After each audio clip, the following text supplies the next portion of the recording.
सहनाववतु सहनौ भुनक्तु सह वीर्यं करवावहै तेजस्विनावधीतमस्तु मा विद्विषावहै।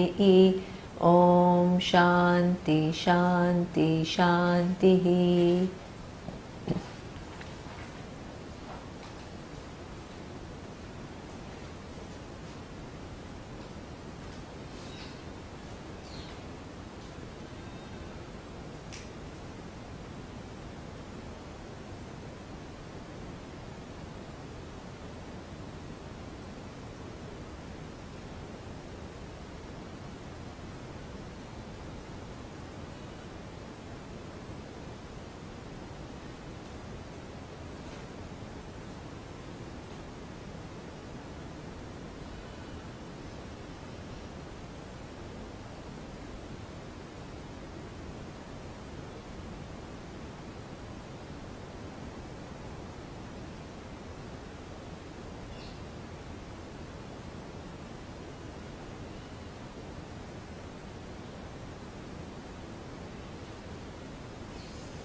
So we have seen so far that the whole Jagat is made up of 5 elements, and of these 5 elements there is what we call the Sattva Amsha, the Rajas Amsha and the Tamas Amsha of these 5 elements. Then the question came as to what exactly is the connection between this consciousness and the whole universe. Okay. So we saw the fact that there is what the connection is that of Satyam and Mithya. Satyam and Mithya in a way that everything that is there, starting from your mind and the sense organs and the physical body to every object in the world, to 5 elements which cause this body and every other body to come about, and all the subtle functions to come about, they depend upon what we call all knowledge and all capacity, and then that all knowledge and all capacity depends upon consciousness. And the presence of all knowledge and all capacity is in and through everywhere. Where there are 5 elements, where there is an increasing complexity of sense organs, organs of action, mind, the prana, the presence of all knowledge is everywhere, making each function what it is, making it to happen, and letting it function in a given way, and creating a kind of a dependency within the universe. One thing depends upon the other, and meeting that requirement in order for the universe to function. Okay. So and also as the truth of all knowledge, the consciousness is also present all the way. It is not only at the bottom, but it is present all through. Now the question then is that what exactly, okay, from this so-called 5 elements which has created the complex Jagat, which includes all these different things, then what is the connection between that Jagat and the so-called I, the identity of I? In order to explain that, it says that within this creation, and there is this what we call Jiva Upadhi. Okay. Jiva Upadhi is that which as though lends its attribute to something else. Okay. So here it was defined as that due to avidya there is non-recognition. Even though I am consciousness, I know I am, so consciousness is something which is self-evident to me. Due to ignorance, okay, I take that consciousness to be confined to this physical body, and also in form of, I as in form of the physical and subtle body. So this is what we call Upadhi.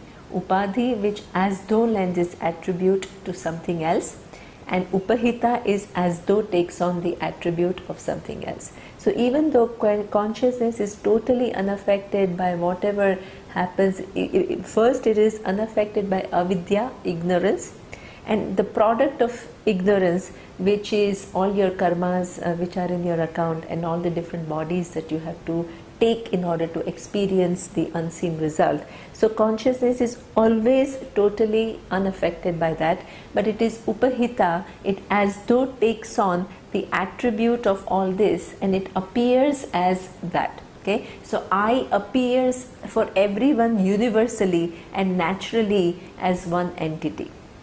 Okay, and that particular appearance is made possible by what? Which is what we call the cause of the universe, which arranges things in a way that each entity has that unique characteristic and also some common characteristics with which one can interact in the world. So that is what we call that all knowledge. That is what we call the entity which is in form of the cause, which puts the whole universe together. And that also is an upadhi for consciousness. That also is that upadhi also as though lends its existence or its attribute to consciousness, because of which if you look into the universe, it may seem as though the governing entity which runs everything is nothing but all knowledge. So that as though lends its attribute to consciousness, whereas consciousness actually is upahita, even though it is truth of that all knowledge, okay, it appears to be hidden by the all knowledge. So you don't see the presence of consciousness. So therefore there are two upadhis which as though lend their attribute to consciousness in light of, and consciousness as though takes on these two attributes, because of which the real nature of consciousness is not recognized. Okay? So therefore, for example, if the in the previous class I gave an example of a crystal. Okay? Now let us assume that the crystal, by the design, it is organized in a way that sometimes you will see a red color, then the red color will pass, then you will see blue color, then the blue color will pass, then you will see yellow color will pass. Okay, so that means all these different colors will come and go. Okay, so now there is a crystal here. So now let's say you put it against the yellow, then the yellow goes, then you put it against red, and then the red goes. Okay, so you have all these different colors. Now because that it's, and imagine that it is arranged in a way that it continuously keeps on one series of color, just kind of goes, and the other series of color comes. Okay, so that means that first of all, most of the people will be totally misguided by the appearance. Many of them will conclude that, oh, the crystal is red, and then the crystal is yellow, and the crystal is blue, you know, and this is exactly what I conclude about myself. I am happy, I am sad, I am jealous, I am this, you know. So this is the normal appearance. Then some people will make you see the fact that if the crystal is intrinsically red, it can never give up its redness. Okay? And the very fact that it is giving up its redness and then it appears to be blue means what? That the redness is only an appearance which actually never belongs to the crystal. Okay? And the blueness is also an appearance which actually never belongs to crystal, because if it was intrinsically blue, it again cannot be replaced with a yellow. So that means that all these different colors come and go, and the very fact that none of the previous one sticks to it means that crystal is already free from all colors. Imagine even if the setup continues to be that you keep on having one color after the other. Okay? But because of that inquiry and not going by the immediate perception, the experience which is provided through the perception, what you will conclude, in spite of seeing all these varied colors, what will you understand? That the crystal is always free from any of the colors that I see it as having. Okay? So same thing, the world is set up that consciousness is never available to you as one undivided, attributeless, kind of one expansion which is limitless. It is never available. If you think that by knowing, creating a physical image of consciousness like that, you will gain knowledge, that is not true. You can never capture the consciousness through a given thought. Whatever you think about is not going to be in keeping with consciousness, because your thought is at a given point in time. And it lasts only for a long time. It cannot capture consciousness, which is the truth of time, space, and existing in all the different periods of manifest and unmanifest universe. Okay, so therefore, if you want to see the crystal, if the arrangement is such that the crystal keeps on, different things keep on moving, then even here, what you see is going to be many different things. You are never going to, how will you remove everything and bring about a pure consciousness? Where will you remove? Because removal means that in space you move one thing from the other. Here it is, I remove it from here. Here we are talking about consciousness, which is as the very truth of space, is all pervading. Where will you remove one thing? And nothing can be removed from consciousness. So you can never find a consciousness without objects. The setup is like that. Okay, but you can understand the very fact that consciousness assumes all these different things, sometimes jada, sometimes inert, sometimes sentient, with all these different bodies, different forms, different capacities of the brain, different capacities of senses. All this is something which is happening within consciousness. All this contradictory, opposing, different degrees are possible because consciousness is intrinsically free from every attribute. If it had one attribute intrinsically, it cannot be seen as having another attribute. None of the attributes stick to it. It is just an appearance. Okay. So this is a very big understanding of what is an upadhi. That upadhi is something only through which you begin to have an access to consciousness. What you do is, don't get fooled by the appearance, come to know the truth, using that experience, making use of that experience. So that's why Vedanta doesn't give you one more extraordinary experience. It uses all our experiences to indicate that which is invariable in all the experiences, which is always free from the quality of any given experience. Okay, so this is what upadhi and upahita is. And that which is ignorance with reference to an individual is what we call Maya Upadhi with reference to Ishvara. From the standpoint of the cause, there is no ignorance. From the standpoint of the cause, there is only the capacity to veil things, okay? Capacity to cover, so that the understanding of what is not available for every individual. But from from the standpoint of all knowledge, that knowledge is never hidden. And this is why for a given individual, this knowledge is available through Shastra, through the books of Vedanta, and through a competent teacher to remove that ignorance. So the all knowledge is not subject to ignorance. From the standpoint of all knowledge, it's a capacity to cover, and it's never fooled by ignorance. Okay, it has designed our brain in a way that we are born with not knowing what is the truth of I, and it also gives us the capacity to remove that ignorance about who I am through a given methodology, which is not a normal methodology. Okay, so therefore, that from the standpoint of Sarvajna, the cause of the universe, it is not avidya upadhi, it is not the upadhi which is ignorance, it is what we call Maya upadhi. Maya upadhi is the capacity, the all knowledge and all capacity, which is the upadhi. Okay.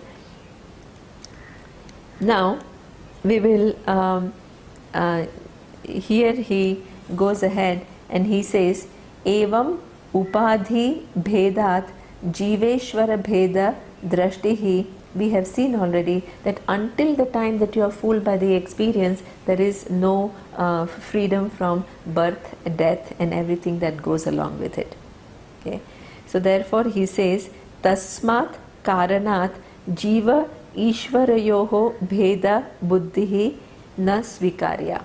Please don't get fooled. It's not that whether you accept or not. It's I accept the difference and the other person doesn't accept the difference. Whenever it is coming to knowledge, we have to understand that it is not, oh, you feel like doing this and I feel like doing that. Okay. So for example, you want to reach a place, you want to go to Coimbatore, and then you can say, oh, yeah, you feel like taking a bus, you go ahead, I feel like taking a car. Both are equally adequate to get you to the final destination, which is Coimbatore. Okay. But when it comes to knowledge, there is no such option. You can't say, yeah, you don't accept the difference between Jiva, the individual, and Ishvara, the cause, and I will accept. Okay, both are equally right. I will accept the difference between Jiva and Ishvara because I am very small and Ishvara seems to be very big, but you don't accept if you don't want to. It's not open to choice, like going to Coimbatore. Okay? Any knowledge, any karma is what we call Purusha Tantra.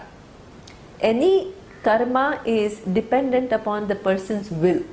The person can decide what to do, what not to do, and how to do it differently. You can take a car, you can take a bus, you decide not to go to Coimbatore at all, you decide to go there, or you decide to go to Anaikatti instead. All these options are available. And each one, nobody can say is absolutely right and the other one is wrong. But when it comes to knowledge, it is what we have to understand, that it is Vastu Tantram. Vastu Tantra means it's nothing dependent upon how I want things to be. If things are in a given way, if consciousness is the truth of both the individual and the total, I have no choice but to see it that way. Otherwise, I continue to live my life with a huge mistake about who I am, about what is the nature of the universe, what is the nature of the cause of the universe. When I am confused about these three very fundamental things and I continue to give some meaning to my life, I'll never be able to give an absolute proper meaning to my life, because I'm starting from a premise which itself is highly distorted. Okay? So therefore here when it says, please do not accept the difference between Jiva and Ishvara, it is not an advice, it is not open to choice. Okay? This happens to be the fact that the difference between individual and total is only apparent, like the difference between wave and the ocean. If you look at it from the standpoint of the content of wave, you come to water. If you look at the content of ocean, you also equally come to water. Water has never become small. Water has also not become this all-encompassing entity. It is totally free. It transcends all different qualities. Okay? So therefore, don't understand. If you understand consciousness as the very basis onto which the totality and individuality are superimposed, and having superimposed, they as though hide the consciousness. Okay, so that is something that a mistake can be undone in this life, and that is something which is seen to be the purpose of life, being alive to realities, be seeing things as they are and not living from a totally personal understanding or personal conception of the universe.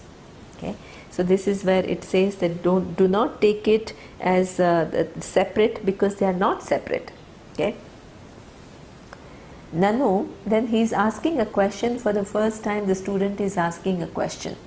He is saying, Nanu sahankarasya kinchit gnasya jivasya nirahankarasya sarvajnasya ishvarasya tattvamasi mahavakyat katham bheda buddhihi syat ubayoho katham abheda buddhihi syat ubayoho viruddha dharma krantatvat. Okay, here he's saying is that, what are you talking about? It's very, you're saying not to accept the difference between individual and the total. Where is the comparison between the individual and total? If I look at myself as an individual, I'm limited in my knowledge, I'm limited in my power, I'm limited in every possible ways. Okay, I'm always at the mercy of the laws of the nature. I don't know what my next minute is going to be like. Okay, so there is a very nice story in Mahabharata where the King Parikshit was given a curse and he was going to die in 7 days. So he finds Sanat Kumara, the sage, and goes to him for knowledge. Okay, and he tells that, please give me this knowledge because I have only 7 days to live. The sage Sanat Kumara says, you are lucky, at least you know for sure that you are going to survive for 7 days. I don't know what is going to happen next minute. Okay, and this is the reality.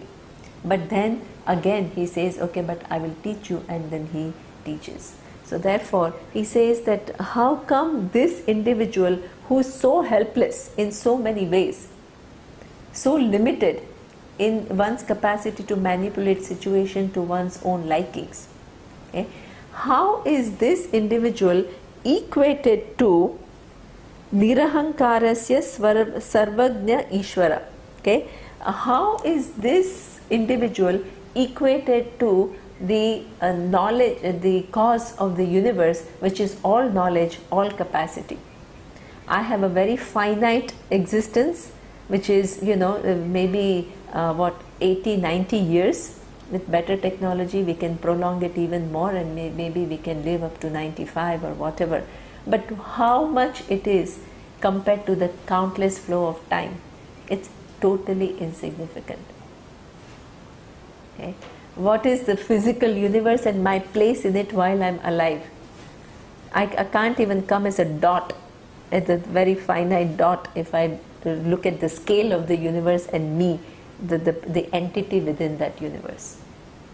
Okay, so that what you are talking about, the cause of the universe, which is all pervading, which is all knowledge, which is all power, which makes my eyes what it is, which makes the eye of a reptile what it is, which makes eye of a fish what it is, my brain what it is, the capacity of a lion what it is, all these different things through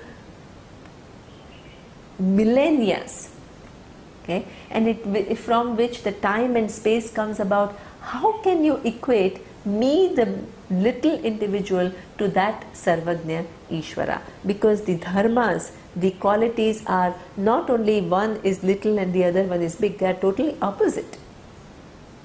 Okay? So this is this argument that how can one comprehend the equation which is mentioned by the sentence Tat Tvam Asi. Tat stands for the cause of the universe, Tvam stands for I, the individual, you, okay, and there is this verb Asi, which leads to the equation. You are that, you are the cause of the universe. Okay, how come Abheda Buddhi? How can I understand the non-difference when actually the two are totally opposite entities? So the answer is iti chet na sthula sukshma sharira abhimani tvam pada vachyarthaha. Okay, upadhi vinirmuktam samadhi dasha sampannam shuddha chaitanyam tvam pada lakshyarthaha. He says, if you really look at the Tvam Pada, you, then there is one which is the immediate meaning of you. And what is that you that we are talking about, that you think you are? That is what he says, Sthula Sukshma Sharir Abhimani. When I say you are that, it seems like an impossible equation, because your you, I, is placed in, where is it placed in? In the physical body and in the subtle body. And if you are a Vaidika, then maybe in a Karana Sharira. You understand yourself to be Jiva, which goes from one body to the other. Okay? So therefore, that is what we call the Vachyartha, the direct meaning of you as you would understand. Okay? But what we have seen so far is that we are not talking about that you. That you, everybody knows, is limited. You cannot superimpose limitlessness on your physical body. That would be foolish to do that. Okay? You cannot superimpose limitlessness to your mind either. Many people have this whole wrong understanding that mind is something, when you talk about this limitlessness, that mind has some tremendous power and tremendous capacities. We are not talking about that. Okay? It is true that the mind has a lot more capacity than what we normally use, which is true. And this is why there are some techniques through which we expand the usage of our capacities in different directions. But it's still very, very finite. You cannot know all the languages simultaneously. Okay? You cannot understand one given thing in this universe totally and completely. Okay? We think that science is advanced so much, but there is so many unknowns still, where everything cannot be just fitted. Okay?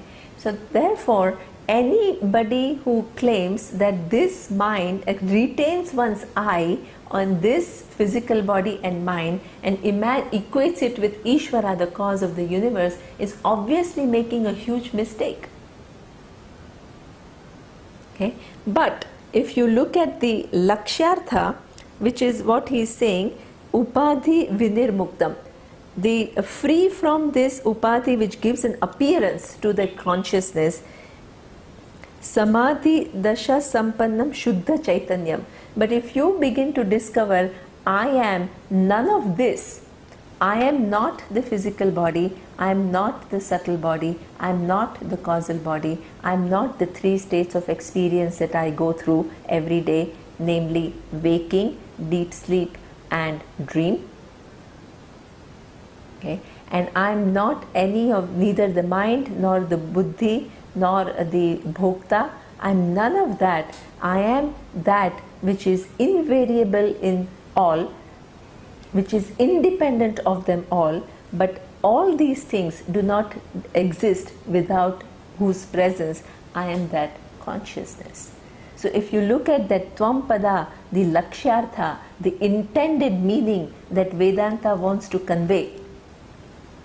Okay? So how that equation is not talking about the form, the Upadhi, but it is talking about the content, the Upahita. That which appears to be in this way. We are not talking about the appearance, we are talking about that which is not recognized but is actually free from all of this. That is you, the Tvampada Lakshyartha. Okay? So that he says, that is the Tvampada Lakshyartha. Similarly, if you look at the Tatpada, the cause of the universe, he says, Evam Sarvajnadi Vishishtam Ishwaratva Pada Vachyartha. When you look at the Vachyartha, the direct meaning of the cause of the universe, what you come to is all knowledge and all capacity. Okay? And that is also, as we have seen, it is an Upadhi. It is an Upadhi, it as though gives consciousness its attribute. Okay? So therefore he says, but what we mean by the real meaning of that Tatpada, what is the real nature of that all knowledge and all capacity? Then he says, Upadhi Shunyam Shuddha Chaitanyam Tatpada Lakshyartha. What is the implied meaning of this cause of the universe? The implied meaning is Upadhi Shunyam.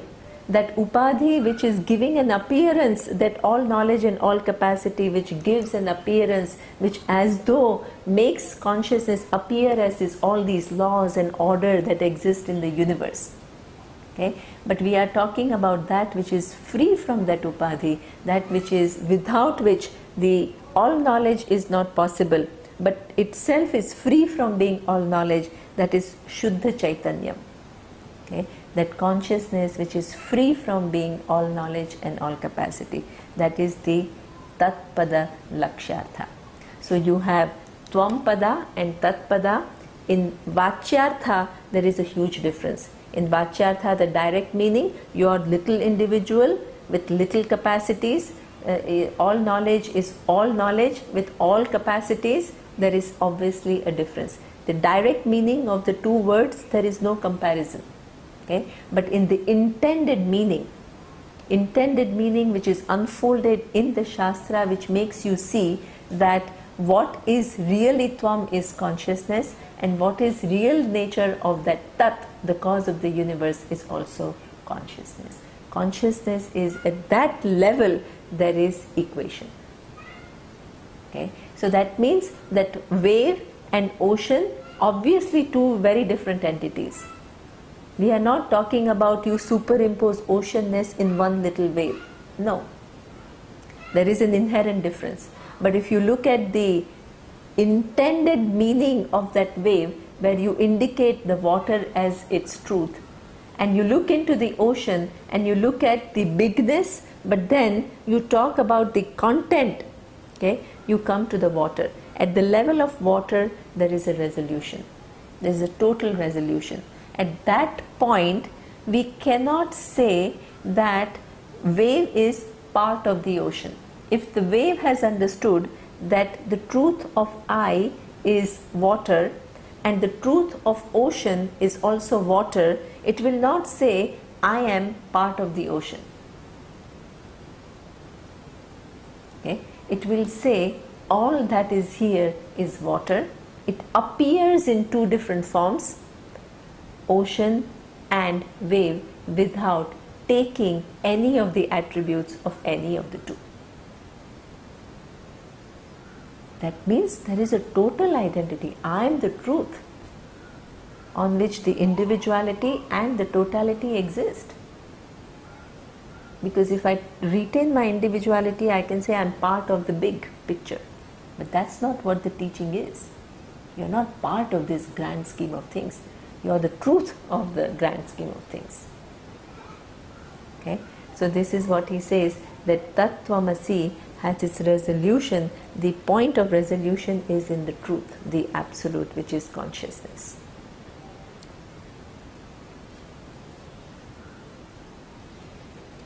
Yeah. Then he says, Evam cha, if you understand that, Jiva Ishvarayoho Chaitanya Rupena Abhede Badhaka Abhavaha. Okay? So that means both Jiva, who I call Jiva, the individual, what do I understand? It is Chaitanya, it is consciousness. And what you call Ishvara, the all knowledge, is also consciousness. Okay? So that is something that from the standpoint of consciousness, there is no difference whatsoever. The form difference doesn't really do anything. Okay? The form, this is different from this. That difference does not have any implication on the steam. Okay? So the form difference of one little and one very big doesn't do anything to the content of both. So that is what he says, that there is absence of difference between Jiva and Ishvara if you go to the implied meaning, which is Chaitanyam.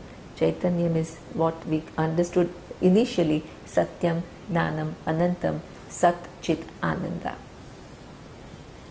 Evam cha Vedanta Vakyaihi Sadguru Upadeshena cha Sarveshu api Bhuteshu Yesham Brahma Buddhi Utpanna Te Jivan Muktaha Bhavanti.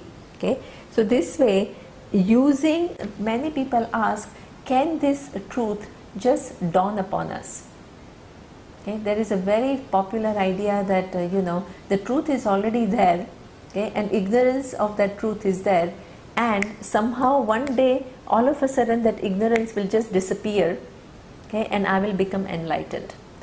And that is something which is totally negated here, because every ignorance is what we call opposed to only one thing, which is knowledge of that given thing. Okay? And in order for the knowledge to take place, you need to have an appropriate means of knowledge, without which it is impossible. Okay? So if you say that, why should I study physics and all, if the law of relativity is already a fact, let me just walk on the street, not even going to the school, not even going to college, not even studying physics, it will just dawn upon me. Okay? It seems ridiculous. Okay? We cannot accept these ideas that everything is existing in the universe in form of facts, and we are not aware of that. The laws of gravity, all these things, quantum physics, these are all very recent phenomena. But that doesn't mean that the universe did not have it. It was always like that. The time and space framework was always relative, whether we knew it or not. Okay? So therefore, in these kind of things, we expect people to enroll in the school, go to college, do a lot of hard work, and prepare the mind, so that sometimes those who discover things, they do a quantum jump. It is true, they do a quantum jump, but years and years and years of training is behind that. Okay. And also, having come to that so-called understanding, you have the response. The whole world is not just going to accept this reality because it dawned upon you. You have to prove to the community. If you are making a claim, if a scientist is making a claim that I had this, then you have to sit in front of all the scientists who are going to grill you in terms of your logic. Okay? And you have to prove, you have to demonstrate that, hey, this is not something which can be contradicted, and it answers many things which are otherwise which had otherwise no answers. Okay? Same thing with this reality. The nature of I, everybody universally makes a mistake. How is this knowledge, this ignorance, just going to disappear one day? It is impossible, because the person who is thinking about the I is ignorant of I. And the person has no way to remove that ignorance by oneself. So this is where here it is very correctly said that Vedanta Vakyehi. Vedanta is a means of knowledge, even though I am self-evident, but about that self-evident I make many mistakes. So in order to remove the mistakes, I must have an appropriate means of knowledge. My perception and inference are with reference to objects. They will not work in the case of the nature of I, which is never available for me to be objectified. So that means you have an independent means of knowledge in form of Vedanta, which uses the words, and the words are used as a mirror to show you what your real nature is. But in order for this Vedanta, you can say Tattvamasi. You can read a book and you can say Tattvamasi, that is you. Okay? It may inspire you because it sounds wonderful. Okay? But what would you understand? It's a perfect translation, you are that, and that is the cause. But what will you understand? Very little. You need the teacher who brings alive this teaching to make you see how this is the reality here and now. And the teacher is not giving just a talk, is not giving a lecture. The teacher is using the words, making those words so potent that they deliver the job of making you see who you are, here and now.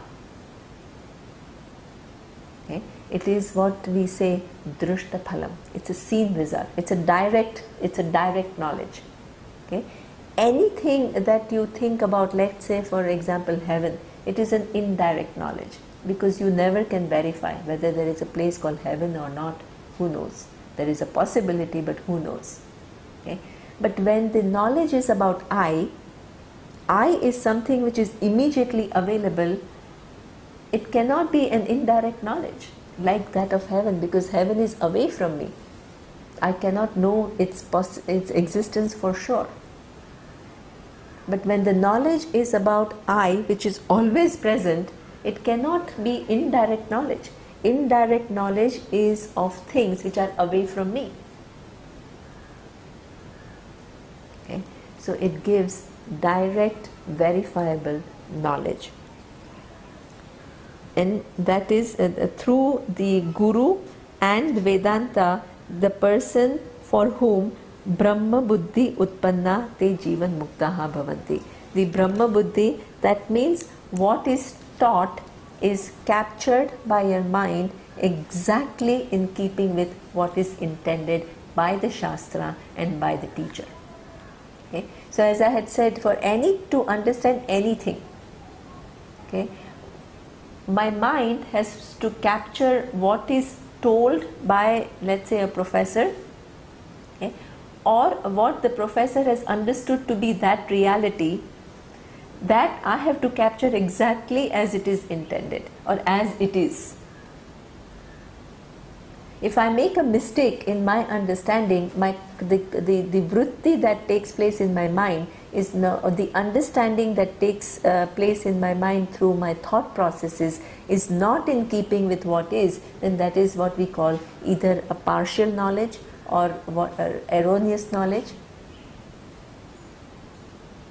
but it's not total knowledge. But when that whole process is complete, then that is, and this is why this is not just one thing called, oh, you are the limitless I. There is a lot of inquiry into what is that I. There is an inquiry into what is the nature of the universe. There is an inquiry into what is the nature of the cause of the universe. Okay, so all these different parts have to be understood. Then they all have to be put together to create one coherent understanding of what is, which is in keeping with how the things are. Okay?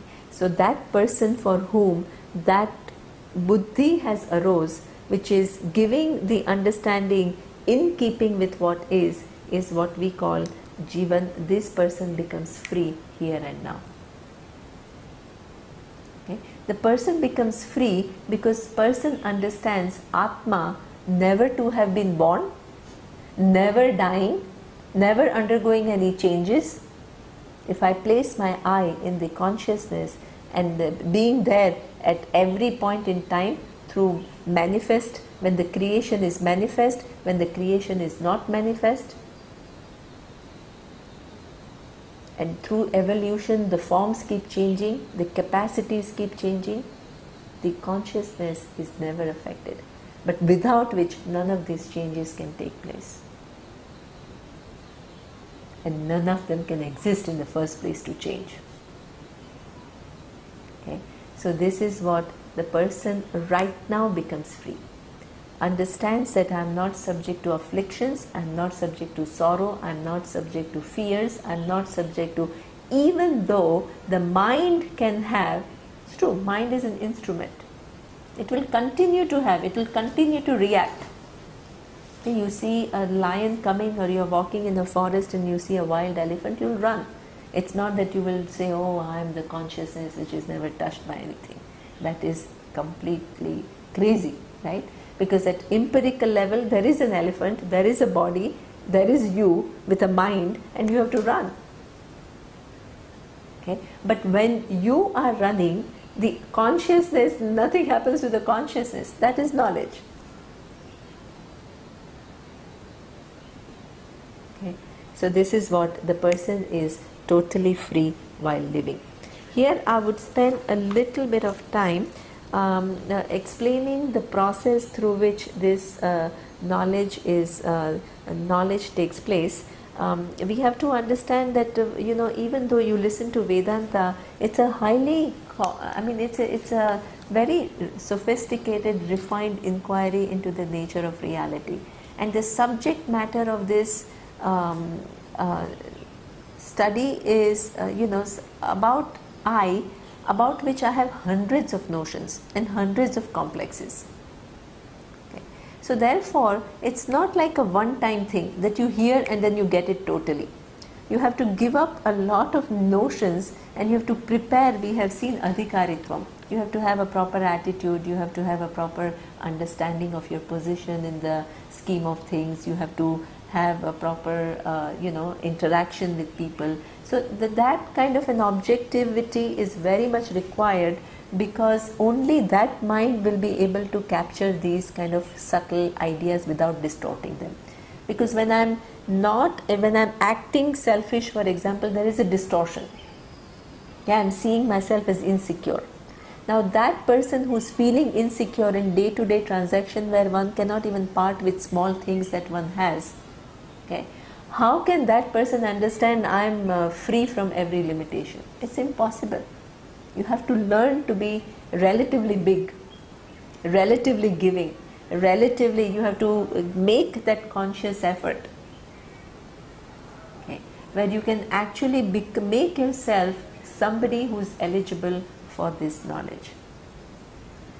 So therefore, this kind of a preparation is necessary, and even listening to Vedanta for a length of time is very much necessary, because the first time you listen, second time you listen, third time you listen, there is always a growing clarity. Every time you understand, let's say, who you are better, then you have to reshuffle everything, the understanding of the universe, understanding of the cause and your relationship with the cause. One area you understand better, you have to revisit all the other areas and reshuffle everything to create a more accurate picture of what the reality is. Okay? So this is what we call a growing clarity. It is like a jigsaw puzzle. Okay? You put one part, you put one part, you put another part, then slowly the whole picture starts emerging. Then when you put the last piece together, the whole thing is done. Here it is exactly the same. You understand this, you understand that, you put it all together, you create a bigger picture, you try to understand what it is saying, and at one point the whole thing is absolutely as clear as daylight. So it's a growing clarity, but it culminates into vision. Okay? And that last bit is what we call Akhandakara Vritti. Akhandakara Vritti is a special type of thought which takes place. In order for me to know any given thing, a given thought has to arise in my mind.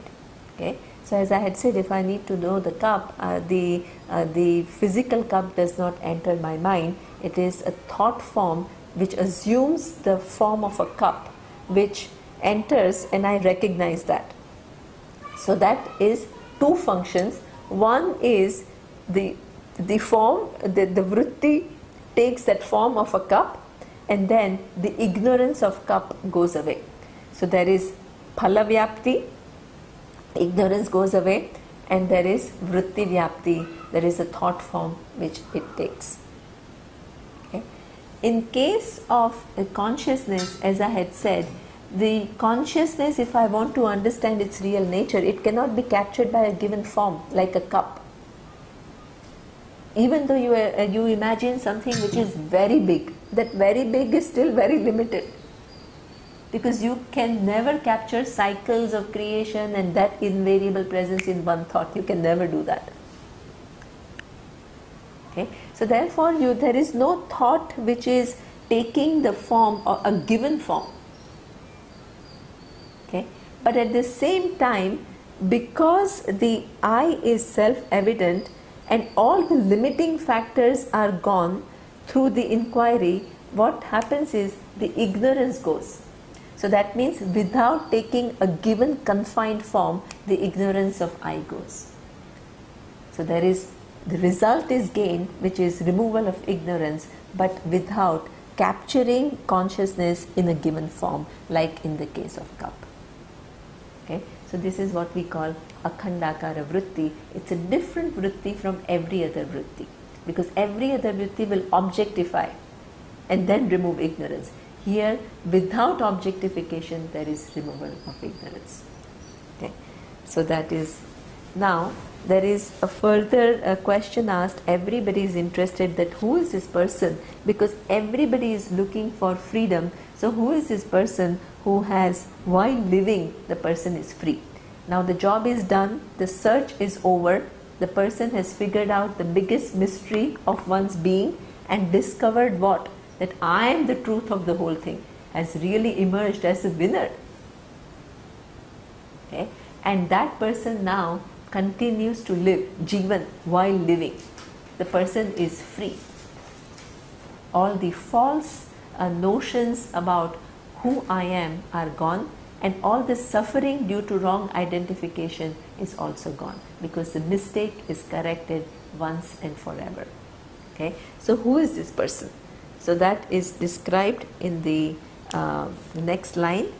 It says, Yatha deho ham purusho ham brahmano ham shudro aham asmi iti drudha nishchaya tatha naham brahmanaha na shudraha na purushaha kintu asangaha satchidananda rupaha prakasha rupaha sarvantaryami chida akasha rupaha asmi iti drudha nishchaya rupa aparoksha jnanat jivan muktaha. Beautiful, because generally people seek the answer, who is the person who is free while living, and they want answers in terms of the psychological disposition of a person. The person is kind, the person is compassionate, the person is giving. Okay? But in fact, those are not the direct indicators of one's wisdom. Why? Because you can be extremely compassionate without knowing the truth. You can be very kind without knowing the truth. Okay? You can be very considerate and very giving without knowing the truth. Okay? So that means when you give a description like that, it is always going to be inaccurate. The wise person can also exhibit that, but that is not by which you indicate the wisdom. The other way doesn't work. Okay. The only way that you can really say whether the person is wise or not is with reference to how one sees the reality. If reality is in one way, and if I capture it as it is, I am a wise person. And that is described here, that just for others, okay, how natural it is that I am as good as the body. Okay, yatha deho aham purushoham, I am a man or I am a woman. I am brahmana, okay, or I am a kshatriya, whatever the class that I belong to. Shudro aham, I am somebody who is belonging to this low caste. Okay. We are so entrenched in this identity of ours, and we continue to live life with this kind of understanding, which is deep within us, which creates very specific orientation for us. Okay? So that is something, just as for most of the people we stick to one thing or the other. Okay, somebody doesn't identify with physical looks, they say, no, I don't care, but they are intellectually very arrogant, they think that they are very smart.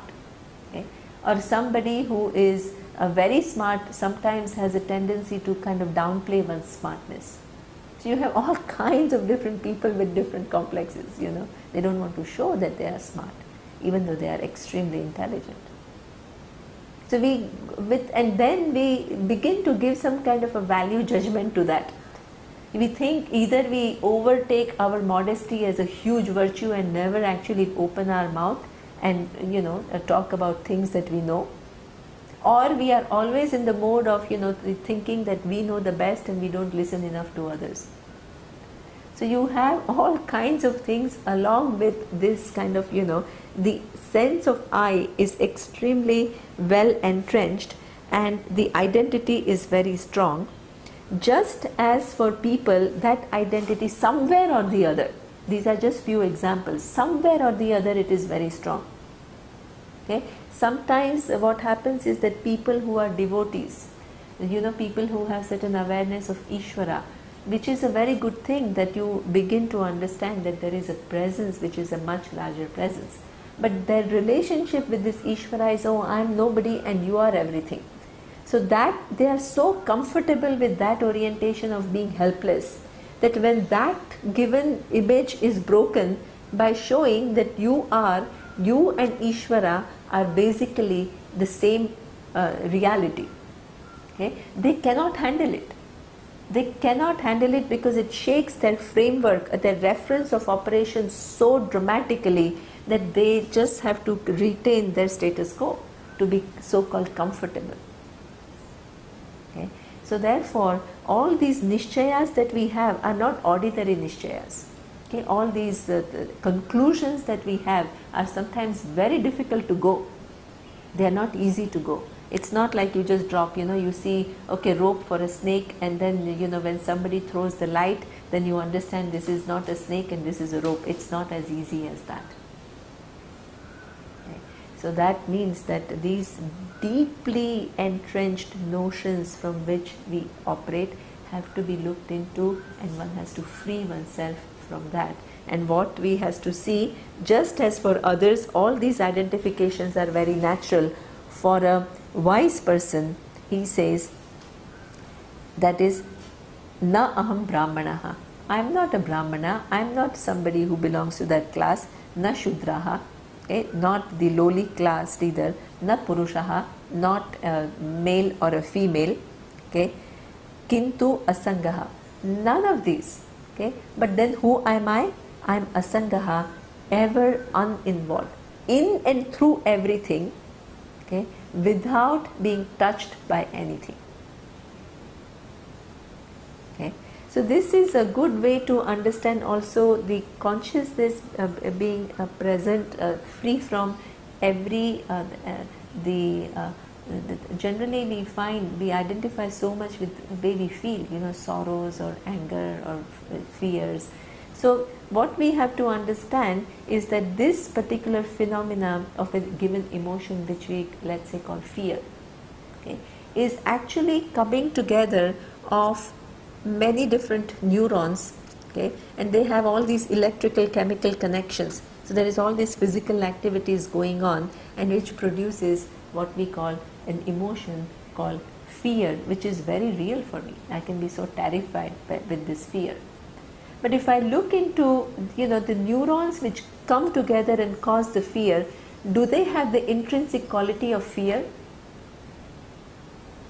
They are totally free from fear. Then what about even those neurons are dependent upon cells? Cells are, again, the cells are totally free from the brain cells are called neurons, right? So the cells are totally free from the sadness or fear that you feel. Then if you go further and you look at the atoms and particles, which is the building block, they are totally free from fear or sadness. Okay? So at each level, it is totally, the previous one is totally free from, but you can't deny the presence of fear, but each of the things which is coming together to produce this phenomena called fear is free from it. Then what to talk about consciousness, which is the truth of the whole thing, and it's never affected by anything.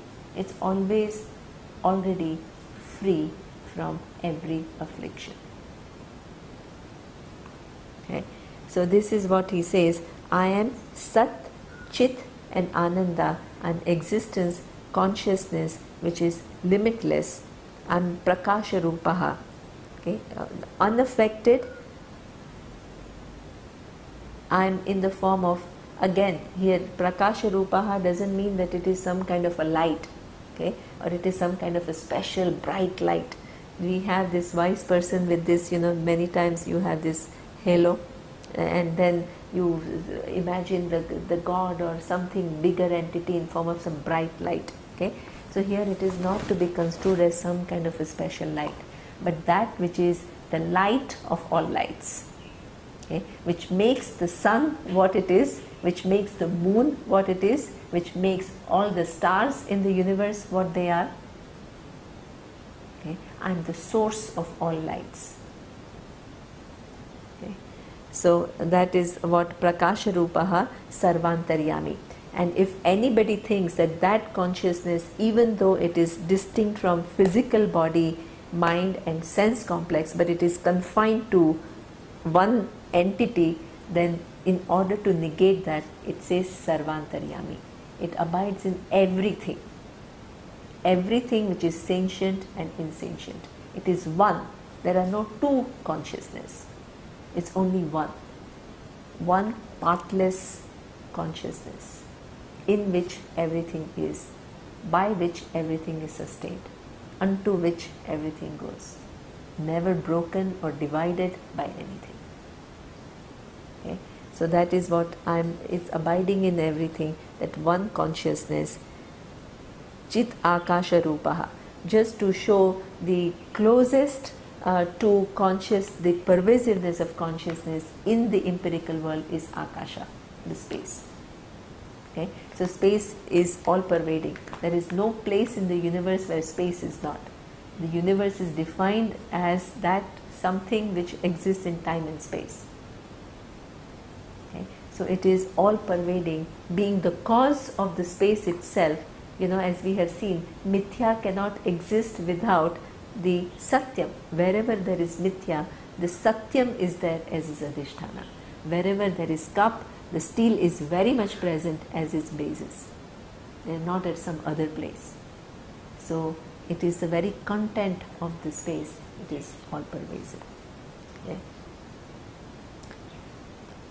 Chidakasha Rupaha Asmi.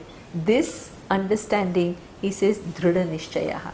There is a complete clarity with reference to who I am. Okay. Dhrida Nishchaya means it is not shakeable. It's not like tomorrow somebody comes and asks some questions, some physicist comes and I begin to think, oh yeah, that's true, yeah, now what about this, you know. Or not that somebody shows a very intricate logic and I get lost in the logic and I said, I don't know how to answer that question. Okay. So that there is the understanding is not fraught with any vagueness, any lack of clarity or any kind of error either. Yeah, I don't construe consciousness something which is not in keeping with what it is. So that is what we call Dhrida Nishchayaha, well ascertained knowledge. Okay, and what kind of knowledge it is? It is aparoksha. Aparoksha means that it is, we have two pramanas, one is pratyaksha and paroksha. Pratyaksha is immediately known by me. When I see this table, it is pratyaksha, it is perceivable.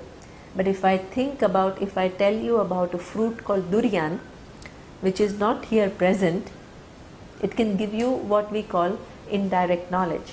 Because durian, the fruit, if you have not gone to the Southeast Asia, okay, nowadays of course everything is available everywhere. But let's say you have not eaten or seen durian. And if I talk about durian, something which looks like jackfruit, but it's more thorny and it's more creamy, then it can give you what we call indirect knowledge of durian, of what durian is. But in case of Atma, as I had said, it's never away from you. There is no possibility of you having indirect knowledge of this Atma. So it gives what we call aparoksha jnanam, direct, immediate knowledge. Okay. Aparoksha jnana, the person who has had is Jivan Muktaha. So it's only defined in terms of the vision, what the person sees. Where does one place one eye? Okay? No other thing, because every other thing is going to be relative in nature, and through which you can never define the person who knows the reality. Only one thing, and that is not a small thing. The person does not commit mistake in seeing things as they are. You can say, yeah, but then so what? What else? That question itself highly discounts the importance of seeing things as they are and not to be confused by that. That seems like, oh, that's nothing, but I want some tangible change in terms of, yeah, I'm more kind to somebody. that something which is quite small is equated to something which is the scales of vision have changed. And you try to mash the two and you make conclusions, and this is the mistake that people make.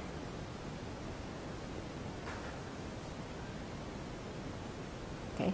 The only thing which is unfaulting, when you have to define something, when you, even in mathematics, right, you have a set, and that set is defined in a way that nothing else can enter it, otherwise you have not defined it correctly. And if it excludes something which is there, then that is also not well defined. When it just is defined exactly as it is, neither excluding anything or including anything which is extra, then that is what we call precision. Here it is exactly the same. You don't add parameters which are not capable of measuring what the wise person is. And you don't exclude certain parameters which actually account for who the wise person is. Okay? So that is what is shown, the vision of who I am, and what is the nature of the person and the universe is what makes the person wise. Now the next set of questions we will see in the next class. Om Purnamadav Purnamidam Purnat Purnamudachyate Purnasya Purnamadaya Purnameva Vashishyate. Om Shanti Shanti Shanti. Om Shri Gurubhyo Namaha. Harihi Om.